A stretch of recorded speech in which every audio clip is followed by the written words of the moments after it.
కీర్తిశేషులు శ్రీ రాజశేఖర రెడ్డి గారు ఈ రాష్ట్రంలో రైతే రాజు అనే ఆలోచన నిజం చేసేందుకు ఎంతో కృషి చేయడం జరిగింది. మరి వారి బాటలోనే వారి తనయుడు మాజీ ఆంధ్ర రాష్ట్ర ముఖ్యమంత్రి వర్యులు శ్రీ వైఎస్ జగన్మోహన్ రెడ్డి గారు రైతుల ప్రాముఖ్యతను వారి గౌరవాన్ని కాపాడేందుకు ఎంతో కృషి జరపడం జరిగింది. మరి అటువంటి రైతుల పరిస్థితి ఈరోజు ఈ ప్రభుత్వంలో దుర్భరంగా తయారైంది.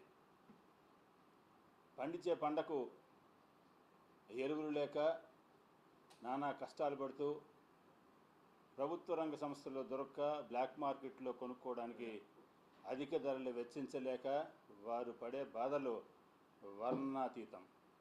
మరి రైతుల కష్టాలని వారి పడే బాధలకు సంఘీభావం తెలియజేస్తూ ఈ నెల 9వ తేదీన శ్రీ వైఎస్ జగన్మోహన్ రెడ్డి గారి ఆదేశాల మేరకు నెల్లూరు నగర, నెల్లూరు రూరల్, సర్వేపల్లి మరియు కోవూరు నియోజకవర్గాల నుంచి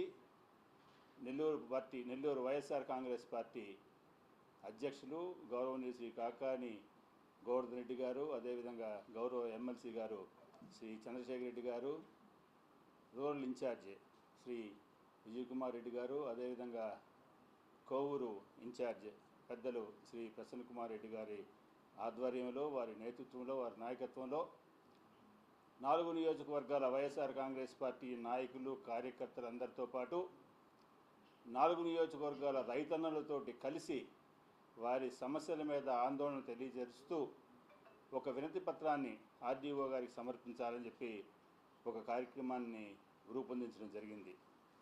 ఈ కార్యక్రమంలో భాగంగా 9వ తేదీ వైఎస్ఆర్ కాంగ్రెస్ పార్టీ ఆధ్వర్యంలో వైఎస్ఆర్సీపీ శ్రేణులందరూ కూడా ఈ రాష్ట్రంలోని రైతులకు సంఘీభావం తెలియజేస్తూ మనందరం కూడా వేలాదిగా తరలివచ్చి నెల్లూరు నగరంలోని ఆర్డీఓ గారిని కలిసి రైతులకు బాసటగా నిలవాలని మీ ద్వారా పిలుపునివ్వడం జరుగుతుంది. ఇదన్నీ పక్కన పెడితే ఈరోజు ఈ రాష్ట్రంలో రైతుల యొక్క బాధ వర్ణనాతీతం. పండించే పంటకు యూరియా అందక వారు పడే కష్టాలు వర్ణనాతీతం. మరి ఈ రాష్ట్ర వ్యవసాయ శాఖ మంత్రి గారు ఆశ్చర్యపోయే విషయం ఏంటంటే గత 2-3 నెలలుగా ఎక్కడ కనిపించట్లేదు.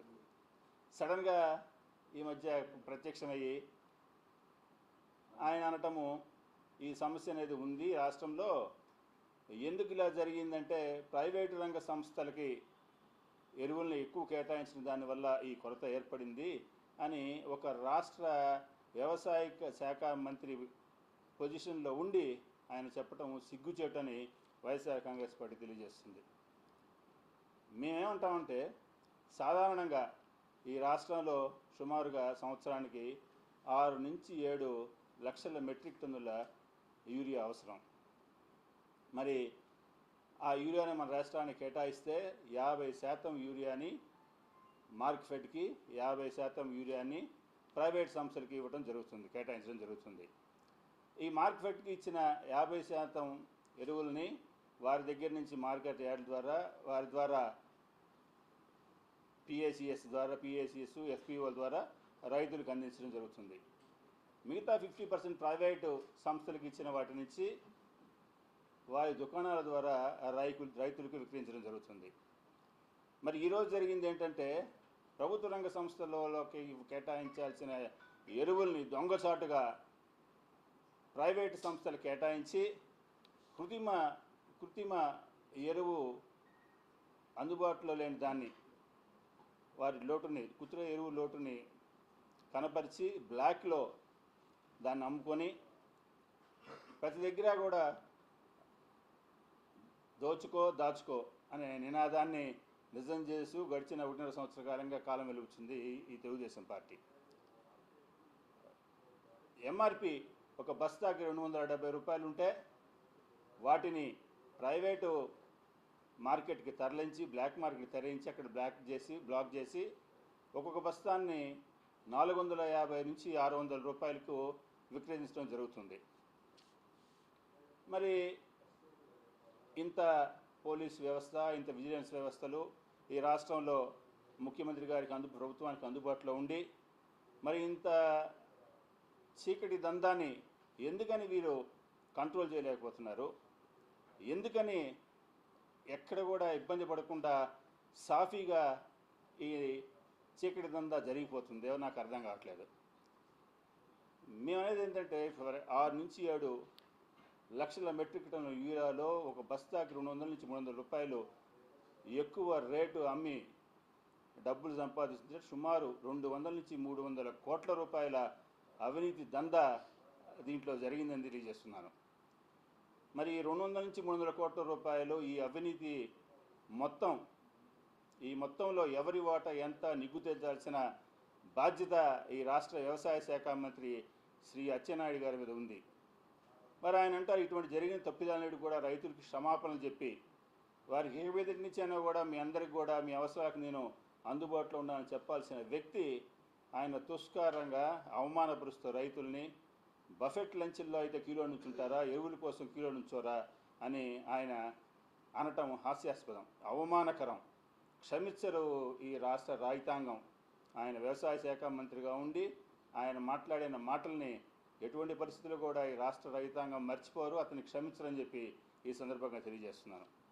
వీటన్నిటిని పక్కన పెడితే గడిచిన ప్రభుత్వంలో వైఎస్ఆర్ కాంగ్రెస్ పార్టీ ప్రభుత్వంలో గ్రామాన సచివాలయ వ్యవస్థను రైతు భరోసా ఆర్బీకేలను రైతు భరోసా కేంద్రం ఏర్పడడం జరిగింది.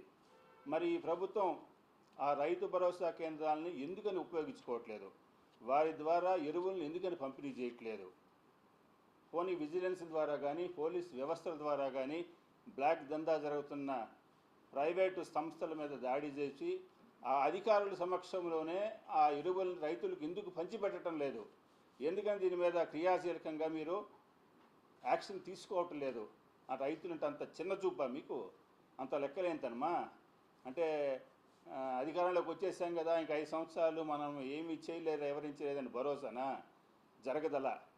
రైతులకు కానీ రాష్ట్ర ప్రజలకు ఎవరికి ఏ సమస్య వచ్చినా కూడా వైఎస్ఆర్ కాంగ్రెస్ పార్టీ 24/7 అందుబాటులో ఉంటుందని తెలియజేసుకుంటూ, మరి ఇంతేకాకుండా రైతు భరోసా కేంద్రాల్లో ప్రతి అధికారి కూడా అక్కడ ఉండే స్టాఫ్ కానీ ఎవరైనా కానీ పూర్తిగా వాళ్ళ సేవలను వినియోగించుకొని ఎక్కడైతే ఈ చీకటి దందా నడుస్తుందో వాటన్నిటిని కూడా దాడి చేసి రైతులకు తక్షణమే కావాల్సిన ఈ ఎరువుల్ని అందించాలని చెప్పి, మరి ఈ నేపథ్యంలో రేపు 9వ తేదీ రాష్ట్ర వైఎస్ఆర్ కాంగ్రెస్ పార్టీ తరఫున ఈ 4 నియోజకవర్గాల్లోని వైఎస్ఆర్సీపీ శ్రేణులందరికీ కూడా ఈ కార్యక్రమంలో పాల్గొని జయప్రదం చేసి రైతులకు సంఘీభావం తెలియజేయాలని సవినయంగా పేరున అందరిని ఆహ్వానిస్తూ, మరొకసారి మాజీ ముఖ్యమంత్రి శ్రీ జగన్మోహన్ రెడ్డి గారి సూచనల మేరకు ఇప్పటికే ఈ జిల్లాలో ఎన్నో కార్యక్రమాలు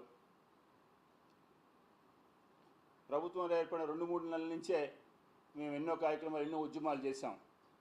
నెల్లూరు నగరంలో నడిబొడ్డున శ్రీ చంద్రశేఖర్ రెడ్డి గారి ఆధ్వర్యంలో రైతుల శాతం అర్బన్ ఏరియాలు తక్కువ ఉన్నా కూడా మిగతా 3 నియోజకవర్గాల పార్టీ రైతులకు మేమందరం అండగా నిలుస్తామని, మేమందరం కూడా వారి తరపున వైఎస్ఆర్ కాంగ్రెస్ పార్టీ రాష్ట్ర పార్టీ పిలుపు మేరకు మేమందరం కూడా వాళ్ళతో కలిసి పోరాటం చేస్తామని తెలియజేస్తూ, పార్టీ శ్రేణులందరూ కూడా మరొకసారి సవినయంగా వినిపిస్తున్నాను. 9వ తేదీ ఉదయం మనం ఆర్డీఓ గారిని కలిసి రైతుల పక్షాన వినతి పత్రం సమర్పిస్తానని మీరు అందరూ పాల్గొని ఈ కార్యక్రమాన్ని దిగ్విజయం చేయాల్సిందిగా సవినయంగా పేరుపైన తెలియజేసుకున్నాను. నమస్కారం, ధన్యవాదాలు.